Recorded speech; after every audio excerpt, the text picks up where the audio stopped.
if international community fails to, at least, failed to come to Namdi Kanu's aid as instructed by his lawyer, Aloy Ejimako, it actually indicates what I said previously, that the United Nations is not for black skin. The United Nations objectivity is to at least carry all the member nations along, has been eluding African continents. And it's black skins. If we have issues, politically, socially, and otherwise, that platform, that great platform, that biggest platform created in 1945, United Nations is not at least caring for the black skins, black man, which at least, has gone far to elucidate on why Igbo man is kept on suffering for 60 years now. 60-something years, because annihilation, decimation, and demising of Igbo nation started 1964, 63, 65, then largely 66. That was the biggest mutiny, suicide, bloodbath committed on the black continent called Africa against Igbo man, when it was obvious the mutiny in the barracks across Nigeria were just to disalive, to eliminate and send into extinction the Igbo race. They want to stop our existence. The Hausa Fulani with Arab world. They actually had meeting before escalation of 1967 Nigeria Biafran civil war to make sure that Igbo stop existing. And actually they did it. They orchestrated it. Obasanjo led his own group, Operation Pochepu.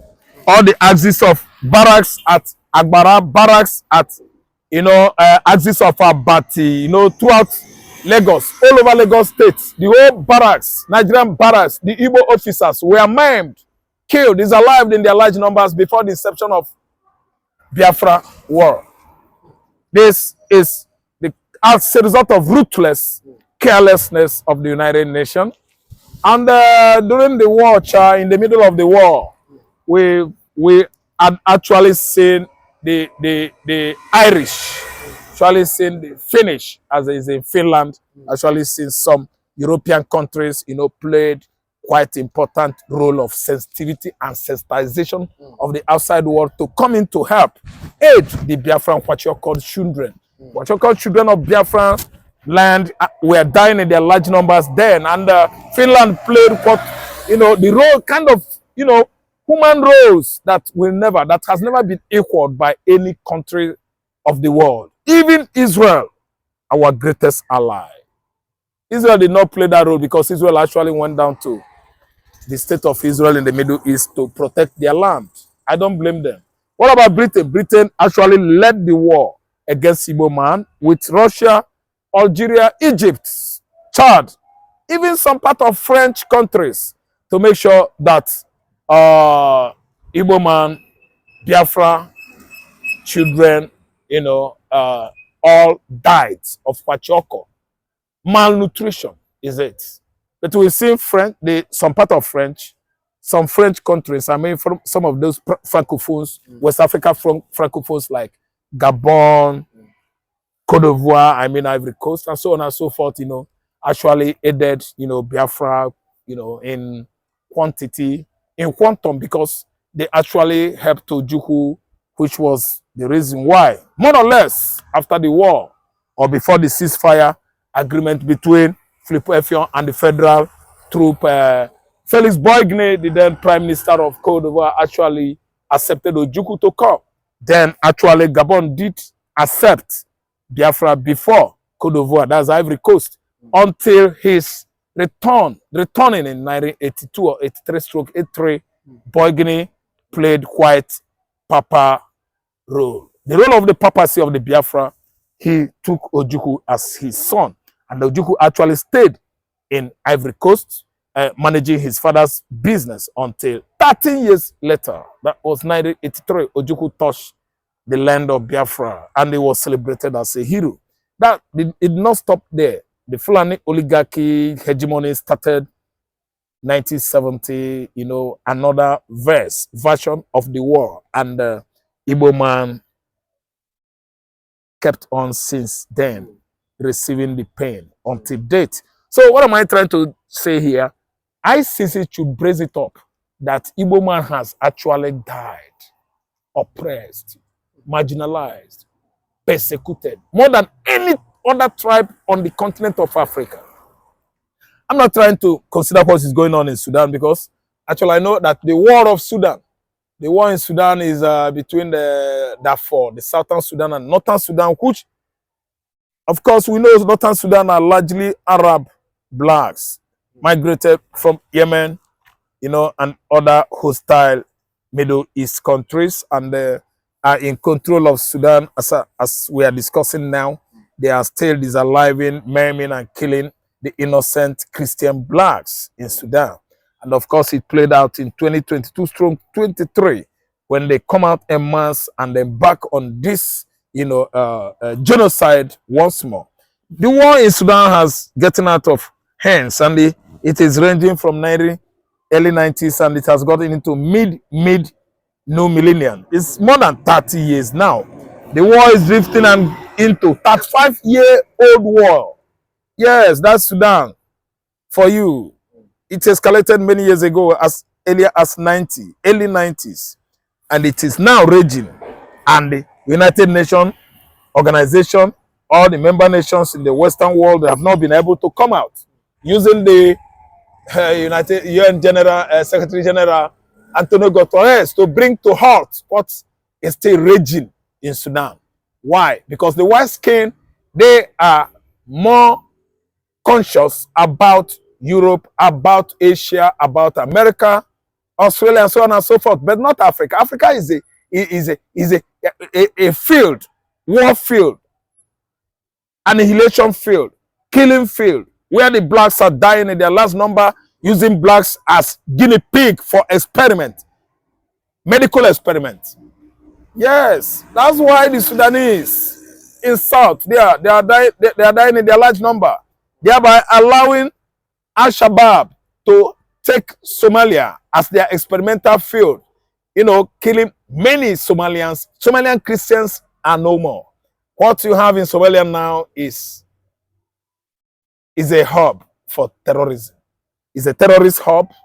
America actually went on their military operation some weeks back, and they actually succeeded because they decimated the remnant of Al-Qaeda, you know, faithfuls. There are groups there. Al-Shabaab has been decimated by U.S. military forces some weeks back, immediately inception, you know, of Donald Trump administration. He actually went, you know, on a military exercise there, and successfully the U.S. military came back. So what I'm trying to say is we don't see United Nations doing much for Africa. Actually, the reason Hitler, you know, fought most of the war in the 30s, 40s, and even apart from Hitler, the war of 1914 to 1918, the same Germany, is just to turn Africans into guinea pig for, you know, experimenting on medications. If they manufacture or invent any drug, they will use African man to do tests, whether you die or you live. It doesn't concern the white skin, which is the reason why the United Nations has never been taking action so decisive, you know, about what Nigerian government has subjected Biafran people to.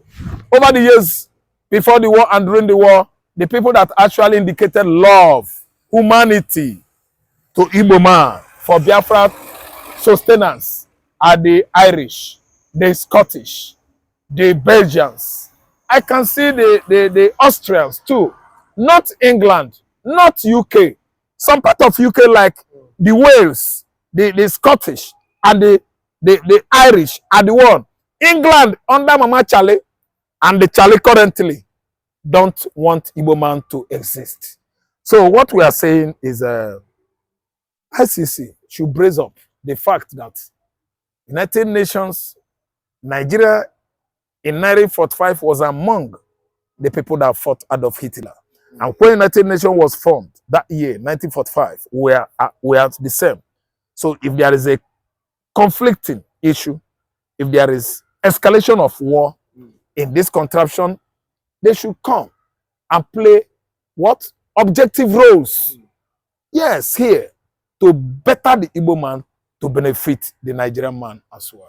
Okay. I think Namdi Kanu finally petitioned, Nyako. He said, as regards revoking his bail, and we also know that Nyako, the husband and the son, has an issue. They have issue with the federal government of Nigeria. Binta Nyako is having a fraudulent issue hanging on her neck. Binta Nyako's son is having financial crime hanging on his neck. Nyako, her husband, is having big, large financial issue, crime, accusation, scam hanging on his neck. And Nyako, a female justice handling Namdi Kanu's case, is gambling around because her family has been indicted over financial criminality. And that's why he seems so, remorse. He doesn't want to be, apprehensive of the fact that Namdi Kanu is a freedman. So her conscience is what is at least fighting her currently.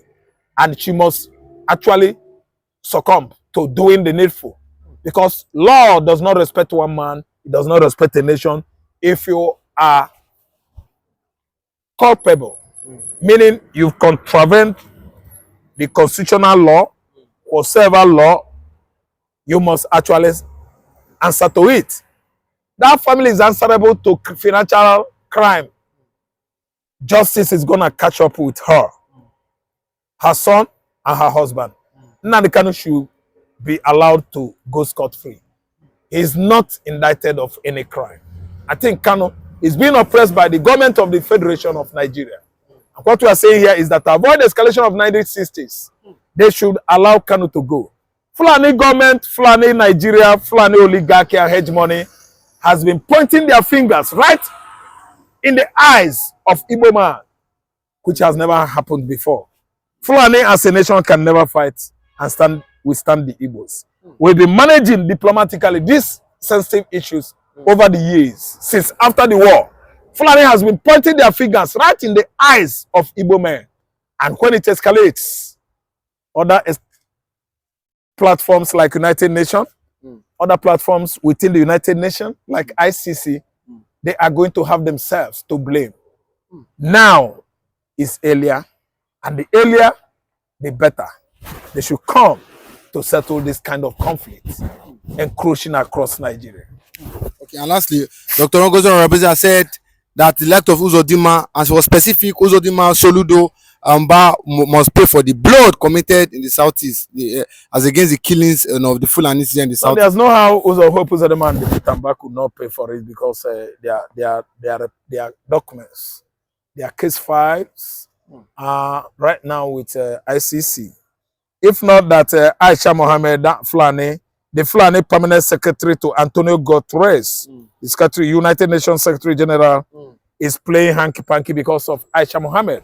Aisha Mohammed is a Fulani Permanent Secretary to Antonio, and she plays politics that favors Nigerian nation. That's why all our reports, petitions, documented evidences from Igbo land are not getting to the table on the desk of Antonio Guterres, the former Portuguese Prime Minister. I tell you that I think whatever has beginning must always have an end. It has been a very long time we are subjected to this kind of inhumanity of man, hostilities, of all type, of all types, and again, animosities from the angle of Fulani, hegemony. So under this, unbearable tutelage, Fulani tutelage or Janjaweed, I think it's time for its expiration. And actually, in totality, it has expired. Igbo man has now broken out that jinx. Shattered the jinx. We are coming. Hope Uzodinma should wait fervently. We are coming. What about Pitamba? All his, antecedents, all his shortcomings, all his barbaric activities in Igbo land, all those connivances he has presently and they had in the past, they should all be answerable to what is or are happening to Igbo man in the southeastern region of Nigeria. They should all answer to it. Come what may, the most. Don't just come from their region and come to another man region and feel that they are the owner of the region. So everybody is afraid. Look at this Lagos State you are interviewing me now. If anything happens in Lagos State now, do you know that Lagos State is not safe? Because I speak to you, Fulani herdsmen, they are busy coming every day on top of truck. But they're not in Lagos presently. They are in Lagos. Go to Agege, go to different places in Lagos. That if anything happens today, it will not come for only Dr. Basari, it will come for all of us. I'm smarter than you. I know that I'm more prepared than you. And when it comes, I will also run faster than you. To be forewarned is to be forehand. It's not grandstanding like Wiki. I caught 14 people grandstanding. This is beyond grandstanding. This is a time for strategy. This is a time for consultation. This is a time for meeting. Our very survival is at stake. We must stand up and defend ourselves, or we will all perish in the hands of these blood-tasty monsters who will give us the Sokoto treatment. And sisters, something seriously is happening. Something very serious is happening. And our so-called political elites and leaders do not care. They're not doing anything about it. They feel very unconcerned about it. Our political elites do not care about it. Our people are left rudderless, tossed here and there by the tempests and the winds of the sea. Nobody cares. Every day we hear stories of thousands and thousands of Futajelong Gambari Fulanis being transported by every means of transportation down into our land, down into the John Nation, down into Igbo land, down into Shekiri land, down into Ogoni land, every day, in the most unthinkable factions, in their thousands. If you go to Bayelsa today, as I'm talking, all the fishing settlements and the farming villages are occupied and controlled by these fellows. We are job people, we are strong. Nothing is going to happen. A man is only strong when he's with his people, when he has enough number to overcome his enemy. We should not underestimate these people. They have our money with us. They have been receiving tons and tons of our money. Their brother Abacha stole and sharing it amongst themselves. A minister in a federation came to say they're sharing the money in the north because there are no poor people in the south. And where are our governors? Where are our local ministers? Where are our women rights ministers? Where are our women rights lawyers? All of them, they close their mouth. But this is more sinister. This is more sinister. They are coming here. They are changing the demography. What are they coming for? You remember Osman Danfodio? How they came to Sokoto, to Gobiri, to Kanu, to Katsina, to be there. And what happened?